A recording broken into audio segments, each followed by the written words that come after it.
तो hi everyone, welcome back to the channel. कैसे हो आप लोग? मेरा नाम है रोहित और आप देख रहे हो अनसंग कोडर्स। तो अभी आप लोग ये सोच रहे होगे कि कुछ दिनों पहले तक तो इसने बोला था कि यार एजेंटिक वर्कफ्लो लेकर के आएंगे, विद केएमपी बनाएंगे, क्या हुआ अभी अचानक से 30 मिनट का क्रैश कोर्स क्यों लेकर के आ रहा है कॉटलिन पे?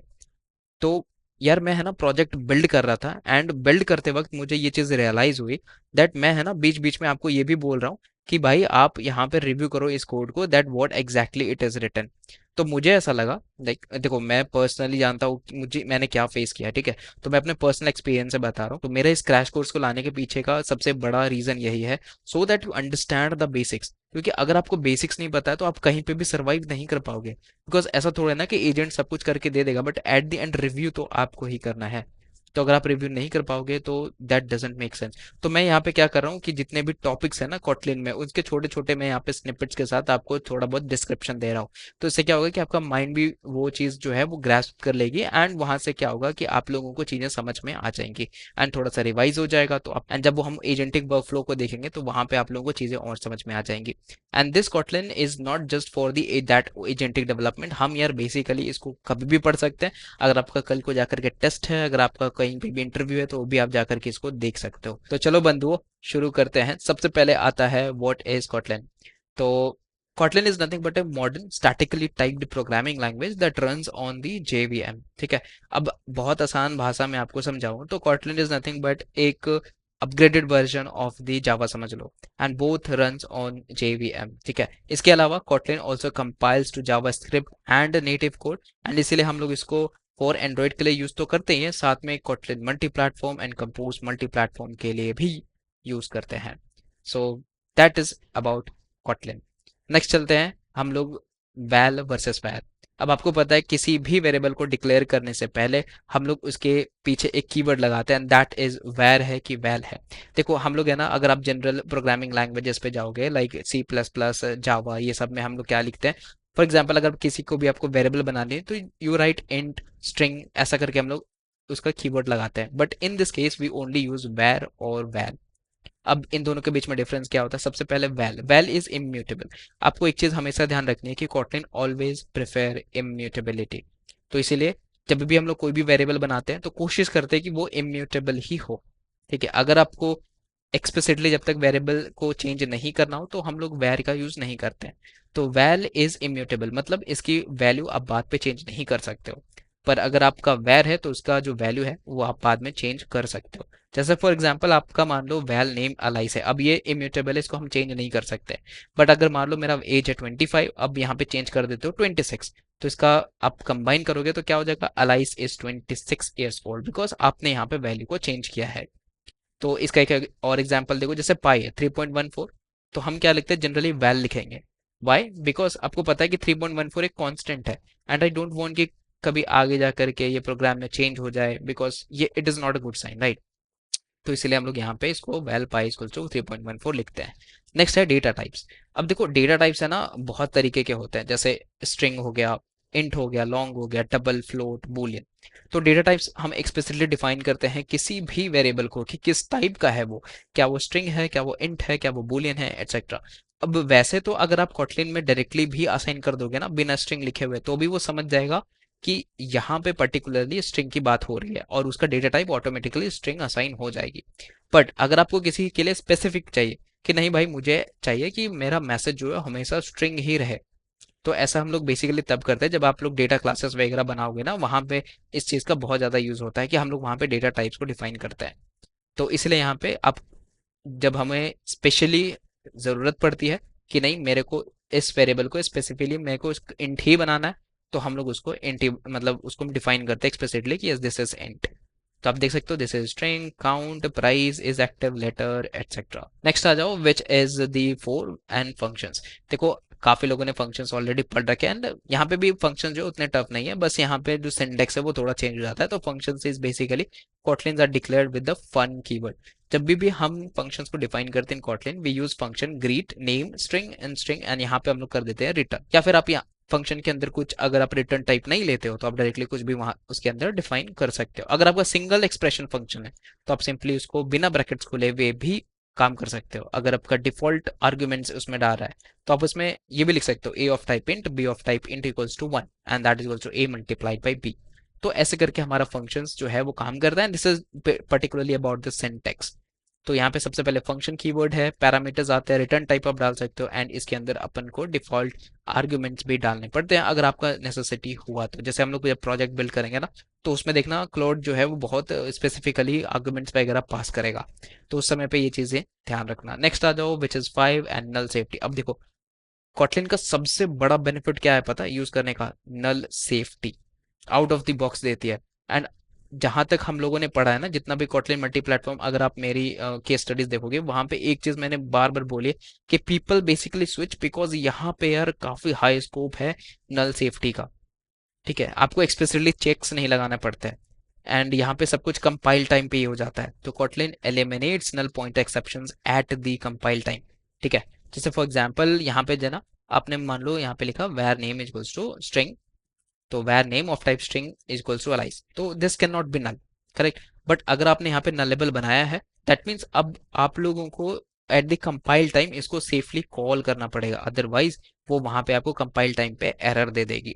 जैसे अगर आप चाहो तो एलविस ऑपरेटर का भी यूज कर सकते हो, या तो फिर आप यहाँ पे क्वेश्चन मार्क और डॉट लगा करके भी यूज कर सकते हो। अगर आपको नॉट नल चाहिए, बट ये काफी यूज में नहीं होता है बिकॉज इससे चांसेस है कि वो फट जाएगा। ठीक है, तो इसलिए हम लोग जनरल एक्सक्लेमेशन मार्क्स को इग्नोर करते हैं until it is very necessary, और ऊपर से मतलब हमने चेक नहीं लगाया है कि निकनेम नल है कि नहीं है। अगर से निकनेम नल नहीं है ऐसा कोई ऊपर चेक लगा तभी हम यूज कर सकते हैं, otherwise it is not recommended. ठीक है, अब यहाँ पे है ना काफी टाइम नल पॉइंट एक्सेप्शंस आते हैं, तो उनको सॉल्व करने के लिए ही ये हमारा नल सेफ्टी आया था। नेक्स्ट आ जाओ which is 6 and these are strings. Strings देखो वैसे तो काफी सिंपल है, बट अगर आप इसको अंदर और इन डेप्थ में पढ़ने जाओगे ना तो ये एक्चुअली में काफी बड़ी चीज है। तो जैसे हमारे पास में string templates and multi line, तो Kotlin makes string manipulation very beautiful. आप यहाँ पे स्ट्रिंग्स को अलग अलग तरीकों से लिख सकते हो। जैसे आप मान लो अगर आपको लिखना है नए स्ट्रिंग के अंदर अगर आपको वेरिएबल्स डालने हैं तो this is dollar name dollar version, तो ऐसे करके हम लोग डालते हैं। अब this is not a very big thing, तो you can just go through it and yes. तो आप देख सकते हो हमने यहाँ पे स्ट्रिंग को भी ऐसे अगर मल्टी लाइन स्ट्रिंग लिखनी है तो कैसे लिखेंगे, अगर एक्सप्रेशन लिखनी है तो कैसे लिखेंगे, टेम्पलेट कैसा होता है, and this are normal variables. Next आ जाओ which is 7 and this is control flow. तो इफ व्हेन फॉर व्हाइल सभी को यूज करते, कभी ना कभी तो यूज करा ही होगा। अच्छा, सबसे पहले आता है Kotlin's if is an expression। ठीक है, meaning it returns a value. जैसे मान लो यहाँ पे मैंने लिखा if a is greater than b then a होगा, नहीं तो बी होगा। This is an expression. Now when को अगर हम यूज करेंगे तो बेसिकली यहाँ this is actually part of, या फिर कह सकते हो as a type of switch काम करता है कि अगर 90 से 100 के बीच में होगा तो ए आएगा, 80 से 89 के बीच में हो तो बी आएगा, एलसी आएगा। तो ये हम लोग इस तरीके से व्हेन को यूज करते हैं। अगर फॉर की बात करूं तो जैसे for i in 1 to 5 and then print i, तो हम लोग जो है यहाँ पे आई को लिखने का स्टाइल थोड़ा अलग है, बट आप चाहो तो ट्रेडिशनल वे से भी लिख सकते हो, but this is shortcut in Kotlin, आप ऐसे यूज कर लो तो बढ़िया रहेगा। तो दैट इज पार्ट नंबर 7। आ जाते हैं पार्ट नंबर 8 पे विच इज ऊप्स कॉन्सेप्ट, तो क्लासेस एंड डेटा क्लासेस। अब देखो वैसे तो ऊप्स कॉन्सेप्ट बहुत बड़ा है, ठीक है, मैं यहाँ पे बस आपको बहुत छोटे में बता रहा हूँ। Kotlin classes are concise, primary constructor sits right in the class header, data classes automatically generate equal hash code to string and copy. तो आप लोगों को ना मैंने काफी टाइम पहले भी बताया है कि लाइक डेटा क्लासेस जो है वो काफी ज्यादा इंटरव्यूज में पूछे जाते हैं। तो डेटा क्लासेस के बाद ऐसी फंक्शनैलिटी क्या है कि हम लोग क्लासेस नहीं यूज करके डेटा क्लासेस यूज करते हैं, बिकॉज वहां पे आपको जो है ऑटोमेटिकली काफी सारे क्लासेस मिल जाते हैं, जैसे equal hash code to string copy. तो ये सब के लिए आपको बॉयलर प्लेट नहीं लिखनी पड़ती, and that is the biggest benefit, and that's why data classes काफी ज्यादा यूज किया जाता है for all your data related works. ठीक है, जैसे मान लो अगर आपने यहाँ पे डेटा क्लास यूजर बनाया, ठीक है, और इसके अंदर आईडी है, नेम है, ईमेल है, तो इसके अंदर आप काफी सारी चीजें यूज कर सकते हो। जैसे अब मैंने किया copy name is equals to Bob, तो मैंने क्या किया नेम को चेंज कर दिया। तो ऐसे करके हमारी काफी सारी चीजें होती है, जैसे स्ट्रिंग हो गया, equals, hash code, copy, component etcetera. Next आ जाओ इनहेरिटेंस एंड सील्ड क्लासेस। देखो इनहेरिटेंस और सील्ड क्लासेस में ना आप बेसिकली इनहेरिटेंस तो यूज करोगे ही, साथ में सील्ड क्लासेस का हम स्पेसिफिकली यूज करते हैं एंड्रॉइड डेवलपमेंट में काफी ज्यादा इन स्टेट मैनेजमेंट। ठीक है, जब भी आपको किसी तरह का स्टेट मैनेज करना है, या फिर अगर मान लो आपने किसी तरह का कंडीशन लिख रखा है, तो उनके लिए हम लोग शील्ड क्लासेस का बहुत अच्छे से यूज करते हैं। जैसे मान लो कि मैंने यहाँ पे लिखा ना ओपन क्लास एनिमल, तो दिस इज ए क्लास। अब इसको मैंने एक्सटेंड किया, दिस इज इंटरफेस, आप लोगों ने पढ़ा होगा। अच्छा, सील्ड क्लास के लिए देखना, सील्ड क्लास रिजल्ट, अब यहाँ पे मैंने लिखा class success and val data string of type result. तो देखा, मैंने जैसे अभी आपको बताया था कि हम सर्टेन कंडीशंस के लिए लिखते हैं, एक सर्टेन स्टेट्स के लिए लिखते हैं, जैसे सक्सेस एक स्टेट है, एरर एक स्टेट है, वो किसको एक्सटेंड कर रहा है, तो रिजल्ट को एक्सटेंड कर रहा है। तो इस तरह से हम लोग रेस्ट्रिक्टेड हायरार्की बनाते हैं। This is open class animal, जो मेरा क्लास है। अब यहाँ पे डॉग आता है, कैट आता है, बर्ड आता है। तो इस तरह से हम लोग कैसे इनहेरिट कर रहे हैं इन चीज़ों को। तो ये हो गया inheritance and sealed classes. Next आ जाओ part number 10 which is collections, list, set and maps. देखो यहाँ पे ना आप लोगों को काफ़ी डिफरेंट डिफरेंट चीज़ें मिलेंगी। जब आप लोग रियल एंड्रॉइड डेवलपमेंट करते हो या कोटलिन की डेवलपमेंट करते हो तो उस समय क्या होता है, आप लोग काफ़ी सारे यूज़ करते हो ना, mutable list of, mutable set of, mutable map of. तो कब कहाँ कैसे यूज करना है ये आप लोगों को पता होना चाहिए, ठीक है। जैसे म्यूटेबल सेटअप कहाँ यूज करोगे, वहां पे यूज कर सकते हो जहां पे आपका रिपीटेड नंबर्स है, बट आप चाहते हो कि कोई भी नंबर जो है दोबारा ना रिपीट करे, या कोई भी जो टाइप आपने डिफाइन किया हो वो दोबारा ना आए, तो उस केस में आप म्यूटेबल सेट ऑफ डिफाइन करते हो। तो ये सारी म्यूटेबल प्रॉपर्टीज है। बट इम्यूटेबल में जैसे लिस्ट ऑफ हो गया, सेट ऑफ हो गया, मैप ऑफ हो गया, इनको आप नहीं छेड़ सकते हो, ठीक है। इनमें आप चेंजेस नहीं कर सकते हो। अगर आपको चेंजेस करने तो भाई आप म्यूटेबल प्रॉपर्टीज को यूज करो। तो default to immutable, only use mutable when you need to modify, जैसा कि मैंने आपको ऊपर भी बताया था, कॉटलिन इज इम्यूटेबिलिटी, ठीक है। कॉटलिन हमें प्रेफर करता है कि आप इम्यूटेबल बनाओ पहले। तो ये सारी हमारी इम्यूटेबल है। जैसे यहाँ पे मैंने बनाया नेम, अब ये सारी मेरी इम्यूटेबल प्रॉपर्टीज है and this is mutable property. जैसे मैंने यहाँ पे बनाया म्यूटेबल लिस्ट ऑफ, अब यहाँ पे आप ऐड कर सकते हो बट यहाँ ऐड नहीं कर सकते हो। सिमिलरली यहाँ पे देखो एक्सेस के लिए नेम ऑफ 0 दे दिया विच इज अलाइस, एंड यहाँ से मैंने निकाल लिया, एंड अलाइस स्कोर में आप चाहो तो score and then alias use कर सकते हो to get the marks of it. Similarly, अच्छा नेक्स्ट आ जाओ 11 which is function lambdas and higher orders. तो functions are first class citizens of the Kotlins, ठीक है। ये काफी अच्छा यहाँ पे बोला गया है, you can pass them as an argument. तो कई बार होगा ना कि आपको फंक्शंस के अंदर आर्ग्यूमेंट्स पास करने होंगे, और साथ में ही आप फंक्शंस को भी एज एन आर्ग्यूमेंट पास कर सकते हो। तो return them from the other function and store them in a variable. जैसे मैं आपको दिखाता हूँ, फॉर एग्जाम्पल यहाँ पे देखो val number is equals to list है ना। अब यहाँ पे मैंने लैम्डा सिंटेक्स लगाया है which is val doubled is equals to numbers dot map and it multiplied by 2। तो what actually it is doing, अब देखो यहाँ पे ना जैसे मैंने नंबर्स लगाया, सिंस ये तो मेरा लिस्ट था, अब यहाँ पे मैंने मैप किया, और मैप के अंदर है ना, अब जितने भी मेरे लिस्ट के अंदर की प्रॉपर्टीज है मैं उनको 2 से मल्टीप्लाई करते चला गया, राइट। तो क्या होगा कि इसको मल्टीप्लाई किया तो 2 हो जाएगा, then 4, then 6, then 8 and then 10। तो ये होता है मेरा लैम्डा प्रॉपर्टी, जहाँ पे आप लोग जो है वो लैम्डा को फेच करते हो, मतलब आपको हर एक जो अंदर की वैल्यूज है वो आपको मिल जाती है एंड उसके साथ आप प्ले कर सकते हो।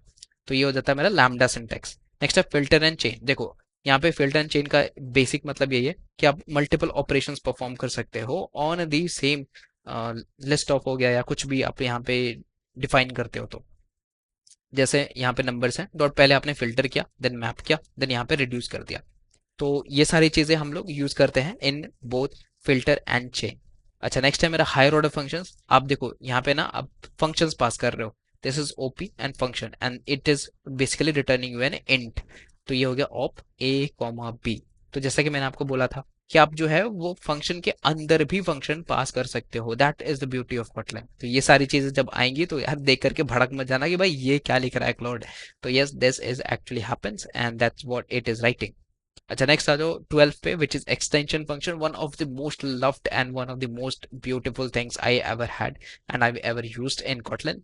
तो एक्सटेंशन फंक्शन है ना, आपको एक क्या कह सकते हैं फ्रीडम देता है कि आप जो है वो खुद के फंक्शन एक्सटेंशन फंक्शंस लिख सकते हो एक प्री बिल्ट क्लास पे। जैसे मान लो स्ट्रिंग मेरा एक क्लास है, अब मैं चाहता हूँ इसको इसके ऊपर एक एक्सटेंशन लिखना, जैसे एड एक्सक्लेमेशन।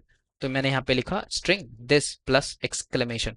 अब आप कहीं पे भी यूज करो एड एक्सक्लेमेशन, आपको क्या दिखेगा, आपको इसके बाद में एक्सक्लेमेशन दिख जाएगा, जैसे हेलो, एंड देन आप देखो यहाँ पे आउटपुट में एक्सक्लेमेशन आ गया। जैसे चेक है 42 इज इवन, मैंने इंट पे लगाया इज इवन है कि नहीं है, तो मैंने बस किया दिस मॉड्यूलो 2, दिस का मतलब this is pointing to the integer, this is. तो आप जो भी यहाँ पे इंटीजर पास करोगे वो मेरा दिस में आ जाएगा। जैसे मान लो अगर यहाँ पे 5 डॉट इज इवन लिखे तो 5 बेसिकली यहाँ पे दिस हो जाएगा। यस आप यहाँ पे देख सकते हो this is excited and 42 dot is even, तो क्या होगा 42 इवन है तो ट्रू हो जाएगा, बिकॉज 42 मॉड्यूलो 2 मिनट 0 हो जाता है, ऑफकोर्स हो जाता है, this equals to 0। Yes next आ जाओ 13 which is smart cast and the type checks. तो Kotlin compiler is very smart, yes you are also smart. तो once you check a type with is, now they compile automatically cast it for you in that scope. यहाँ पे क्या होता है, no explicit casting is needed. जैसे मान लो मैंने यहाँ पे एक एग्जांपल देता हूँ, फंक्शन डिस्क्राइब है, ऑब्जेक्ट यहाँ पे अब मैंने कुछ भी ऑब्जेक्ट ले लिया। अब देखो यहाँ पे ना कि इज स्ट्रिंग, क्या वो स्ट्रिंग है, तो string of length object dot length. तो क्या होगा कि जो भी आपका ऑब्जेक्ट में आ रहा होगा ना, वो ऑटोमेटिकली उससे कन्फिगर कर लेगा कि क्या वो स्ट्रिंग है, क्या वो इंट है, क्या वो लिस्ट है। तो आपको एक्सप्लिसिट यहाँ पे कुछ भी लिखने की जरूरत नहीं है। तो object is automatically string after is checked, no explicit object as string length is needed. तो यहाँ पे आप ऑब्जेक्ट में जो भी भेज रहे होगे तो वो पहले ही उसको डिटेक्ट कर लेगा कि भाई ये कौन सी चीज है, तो उसके हिसाब से यहाँ पे वेन ब्लॉक पे वो चीज असाइन होगी। जैसे यहाँ पे आएगा string of length 5 and integer is 42। So आप यहाँ पे देखोगे ना, if x is string then x dot length. तो यहाँ पे क्या होगा, जब भी आपने ऐसा लिखा कि if x is string, it means आप एक्सप्लिसिटली बोल रहे हो कि जो x है वो स्ट्रिंग अगर होगी तो x डॉट लेंथ निकाल दो। तो बेसिकली समझ चुका है कि x हमारा जो है वो किसी तरह का स्ट्रिंग है, and then compiler knows that it's a string, and that's why you are doing the x dot length. So that is a smart features. Next आ जाओ, which is 14 point number, object and companions. अब देखो यहाँ पे ना object keyword creates a singleton.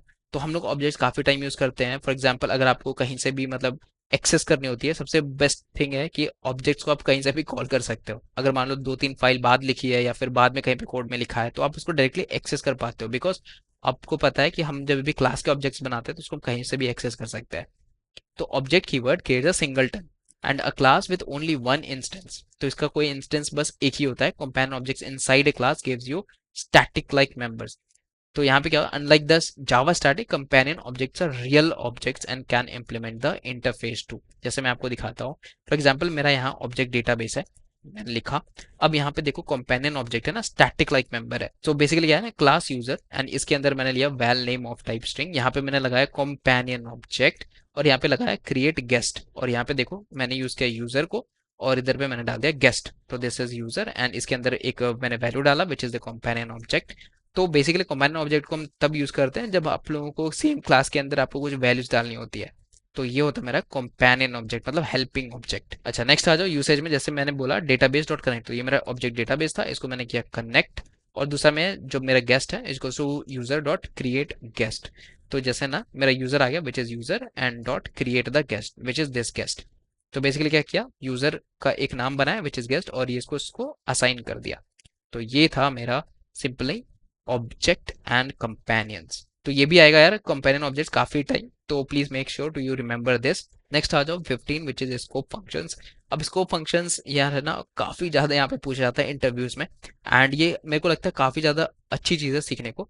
तो scope functions majorly हम लोग तब यूज करते हैं जब अपने को यार बहुत बड़ी सी कोड को शॉर्ट करनी होती है, and basically we know that कि हम लोग कब let run with apply and also ये सारी चीज़ों को यूज़ करते हैं। इसकी एक पर्टिकुलर कंडीशंस होती है, इसका मैंने यार शायद से वीडियो भी बना रखा है, मैं आपको लिंक में दे दूंगा, मैं आपको डिस्क्रिप्शन पे दे दूंगा, आप वहां पे जाकर के इसकी पूरी जन्म कुंडली देख सकते हो। ठीक है, तो यहाँ पे क्या होता है, that executes a block of code on an object. तो हमारे पास एक ऑब्जेक्ट होती है जहां पे हम ये इसको एक्सिक्यूट करते हैं with a specific use case. तो जैसे मैंने लेट किया for null checks and transformations, मैंने अप्लाई किया फॉर ऑब्जेक्ट कॉन्फ़िगरेशन, रन किया for running the code and return किया अ रिजल्ट। तो यहाँ पे होता है ना अलग अलग टाइप कहाँ कहाँ पे यूज हो सकता है, इसके एक प्रॉपर्टीज होती है जैसे लेट। तो लेट हम लोग स्पेसिफिकली यूज करते हैं for the null checks, right. जैसे मैंने यहाँ पे बोला कि val name and string type is equals to Kotlin. अब यहाँ पे मैं लिख रहा हूँ name and then question mark dot let. तो लेट का ये मतलब होता है कि अगर मेरा नेम जो है वो नलेबल नहीं है तभी ये एक्सिक्यूट होगा, नहीं तो नहीं हो। तो सबसे पहले तो नेम को क्वेश्चन मार्क इसलिए लगाया बिकॉज ये एक नलेबल है, और लेट इसलिए लगाया था कि ये समझ सके कि नेम कहीं नल तो नहीं है। तो अगर से मेरा नल नहीं है तो ही भाई इसको यूज करेंगे, अदरवाइज नहीं करेंगे। अब जैसे मान लो अप्लाई किया मैंने, तो configure the object return the same object. तो क्या होता है ना कि अप्लाई में आपका सेम ऑब्जेक्ट ही रिटर्न हो जाता है। ठीक है, जैसे मैंने यहाँ पे किया S B equals to string builder dot apply and append hello and append world. तो इसमें क्या हुआ कि अप्लाई करने के बाद जो एस बी मेरा जो स्ट्रिंग था ना, देखो अब एस बी क्या है, it is a type of string, string builder है ना, ये स्ट्रिंग बिल्डर ऑफ टाइप है। तो जो रिटर्न होगा वो भी एक स्ट्रिंग बिल्डर ही होगा, राइट। अब जैसे रन है तो run block return the result. जैसे मैंने यहाँ बोला length name dot run and this dot length, तो क्या होगा कि यहाँ पे जो चीज है ना वो बदल जाएगी। तो अब जब रन करते हो तो बेसिकली आप रिटर्न रिजल्ट करते हो, ना कि सेम ऑब्जेक्ट को करते हो। तो यहाँ पे आप कोई भी ट्रांसफॉर्मेशन लगाओगे तो उस हिसाब से जो आपकी रिजल्ट आएगी वो आपको दिखेगी, ना कि यहाँ पे आपको पूरा ऑब्जेक्ट रिटर्न होगा। तो यहाँ पे कुछ भी रिटर्न हो सकता है, that is basically depends on what transformation you apply. अच्छा, ऑल्सो जब यूज करते हो this are side effects and return the original object.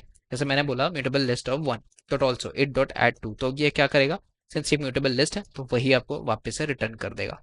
तो दिस इज ऑल्सो, तो ध्यान रखना है लेट कब यूज करेंगे ना लेबल्स में यूज करते हैं, अप्लाई कब यूज करेंगे जब आपको सेम ऑब्जेक्ट रिटर्न करवानी है, रन कब यूज करेंगे जब आपको रिजल्ट चाहिए, और ऑल्सो कब यूज करेंगे अगेन जब आपको यहाँ पे ऑब्जेक्ट्स सेम ऑब्जेक्ट चाहिए होती है।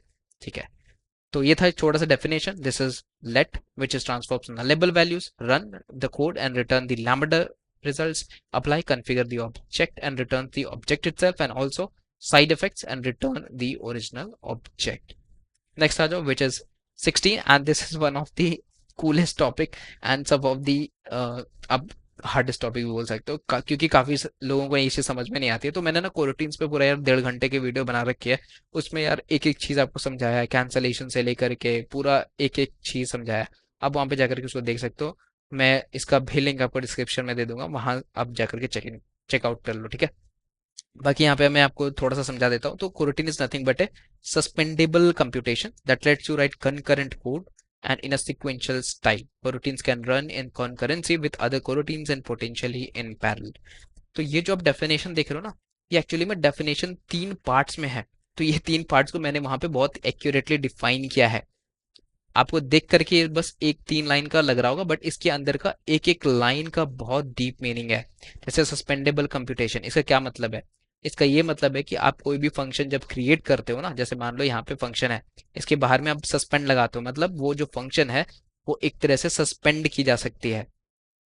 दूसरा है सिक्वेंशियल स्टाइल, तो बेसिकली क्या है ना, कंकरेंट कोड को आप एज अ सिक्वेंशियल स्टाइल लिख पा रहे हो। अगर आपने बहुत ध्यान से देखा होगा ना, अगर जावा में लिखते हो या फिर अगर आप यहाँ पे यूज करते हो डार्ट लैंग्वेज जिसमें अपने को प्रॉमिस यूज करना पड़ता है या फ्यूचर यूज करना पड़ता है, और अगर आप यहाँ पे यूज करते हो जावा स्क्रिप्ट जहाँ पे आपको अवेट असिंक यूज करना पड़ता है, सब में आप देखोगे ना तो आप सेम सिक्वेंशियल स्टाइल पे नहीं कर पाते हो, आपको कहीं वेट अवेट का यूज करना पड़ेगा एटसेट्रा।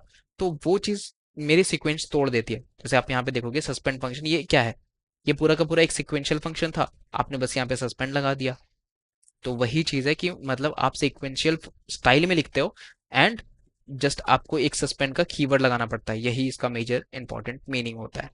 तो कोरोटिन्स यस कैन रन कंकरेंटली, एक साथ चल सकते हैं और पैरेलल में चल सकते हैं।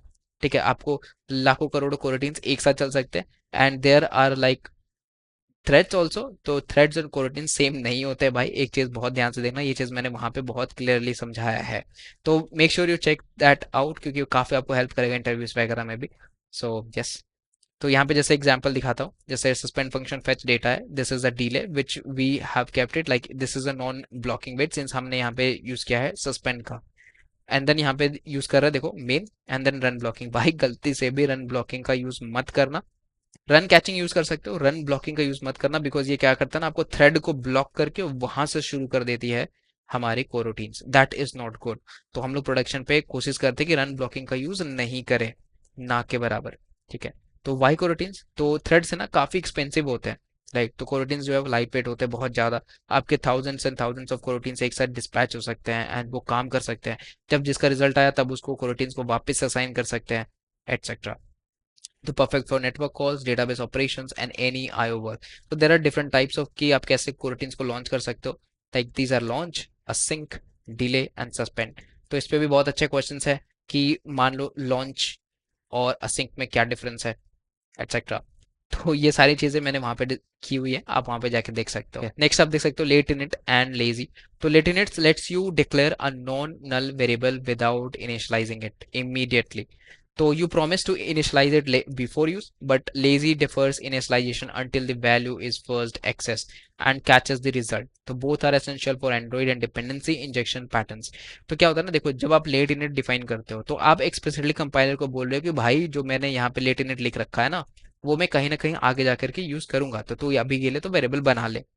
बट अगर मान लो आपने इसको यूज नहीं किया तो कंपाइलर आपको कंपाइल रन टाइम पे एरर देगी that you haven't defined the lateinit property yet, तो वहां पे आएगा आपका एरर।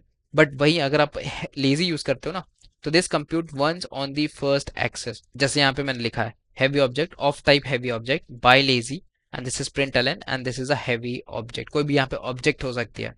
अगर आप लेटिनेट की प्रॉपर्टी को यूज करते हो तो आपको यहाँ पे चेक करना पड़ता है कि क्या मेरा डेटाबेस इज इनिशियलाइज्ड है कि नहीं है। अगर से वो इनिशियलाइज है तभी हम उस पर एक्शन परफॉर्म करेंगे, अदरवाइज नहीं करेंगे। ठीक है, तो ये बहुत ध्यान रखना। ये काफी बार ना मेरे को क्वेश्चन में पूछ चुके हैं कि किस प्रॉपर्टी से आप लोग बेसिकली चेक करते हो कि वो इनिशियलाइज है कि नहीं है। ठीक है, तो there are two things, lateinit and lazy for val. तो बेसिकली हम लेजी यूज करते हैं जितने भी वैल के लिए। This is thread safe by default and computes on first access. तो जब आप यहाँ पे पहला एक्सेस देते हो तभी ये कंप्यूट होती है, अदरवाइज ये मेमोरी पे कोई भी यहाँ पे मेमोरीज नहीं लेती है, कि कैच कर देती है रिजल्ट्स को। बट लेटेंट में क्या होता है, फॉर वैल नॉन नल होती है, must init before the use and can check is initialized. तो ये दोनों चीज होती है लेटेंट एंड लेजी के बीच। फिर से एक बार बताता हूँ। लेटेंट मतलब ये जितने भी वैल के लिए उनके लिए होता है, जब हम ये बोलते हैं कि ठीक है हम इसको बाद में डिफाइन करेंगे। और जब आप किसी मान लो डेटाबेस को अभी यूज करना है तो आप बेसिकली चेक करोगे कि क्या वो इनिशियलाइज है कि नहीं है। तो तभी हम यहाँ पे आगे प्रोसीड करेंगे। मान लो आपने डायरेक्टली डेटाबेस को यूज कर लिया तो आपको एरर आ सकता है कि lateinit properties not defined. और लेजी क्या होता है, ये वैल के लिए होता है। तो बेसिकली क्या होता है, आप जब भी लेजी क्रिएट करते हो तो जब तक आप उसको यूज में नहीं लाओगे, जब तक उसका कोई आप ऑब्जेक्ट नहीं बनाओगे, तब तक के लिए यार तो मेमोरी पे कोई भी स्पेस नहीं लेती है। वो तभी कंप्यूट होगा जब उसको पहली बार एक्सेस किया जाएगा, अदरवाइज वो नहीं करेगा। तो this that is a very thread safe thing. Next is putting all together and this is our last thing which is the first program. तो here is a complete Kotlin program that uses everything you learn so far. जैसे मैंने data class बनाया, इधर function बनाया जहाँ पे मैंने यार रन ब्लॉकिंग का यूज कर लिया, और यहाँ पे val students is equals to list of, जहाँ पे मैंने स्टूडेंट्स का लिस्ट बना लिया and this are type of students. और यहाँ पे मैंने किया average is equals to students dot map dot null. अब देखो मैंने क्या किया, मैप डॉट नल, और स्टूडेंट्स क्या है, ये एक है मेरा, क्या है स्टूडेंट्स क्या है, नल दिस है ना। ये देखो तो लिस्ट है, यहाँ पे तो कर ही सकते हैं इसको मैप नॉट नल।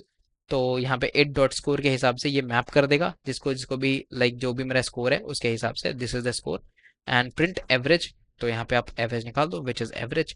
तो बेसिकली मैंने एवरेज निकालने के लिए मैप नॉट नल करके सबसे पहले मैंने लिस्ट निकाल ली स्कोर के लिए, और देन सबको हमने एवरेज निकाल लिया। तो एवरेज विल बी 91.0। ठीक है, तो पहले मैं चेक करेगा कि क्या मेरा मैप करो, अगर नल नहीं है तो जैसे मान लो मैंने यहाँ पे लिखा 95, तो 95 87 है ना, यही दो आएगा बिकॉज ये तो नल है तो आएगा नहीं। तो 95 87 को डिवाइड करो by 2, sorry by 3, and then you will be getting the result. Sorry by 2 होगा ना, बिकॉज हमने यहाँ पे सिर्फ 2 ही लिया है तो एवरेज तो 2 ही पे निकलेगा। यस, तो ये हो गया मेरा फाइनल। तो दैट्स ऑल। एंड अगर आप चाहो तो यहाँ पे जा करके प्ले कर सकते हो कोटलिन पे प्ले ग्राउंड में, there are plenty of things you can do. ठीक है, आप चाहो तो यहाँ पे डायरेक्टली जाओ अपने प्ले ग्राउंड पे, कुछ भी यहाँ पे आंसर्स लिख लो और यहाँ पे रन करके देख लो। यहाँ पे आपको मल्टीपल ऑप्शंस मिल जाते हैं, जेवीएम पे चलाना है, जेएस पे चलाना है, वॉसम पे चलाना है, कैनवास, कंपोज, मल्टी प्लेटफॉर्म, ये सब चीज़ पे चल जाएगा। That's all guys for this video and hopefully आप लोगों को काफ़ी मजा आया होगा। तो यही थी मेरी 30 मिनट्स की वीडियो। चलो मिलते हैं नेक्स्ट वीडियो पे, तब तक के लिए have a very very very very very good day.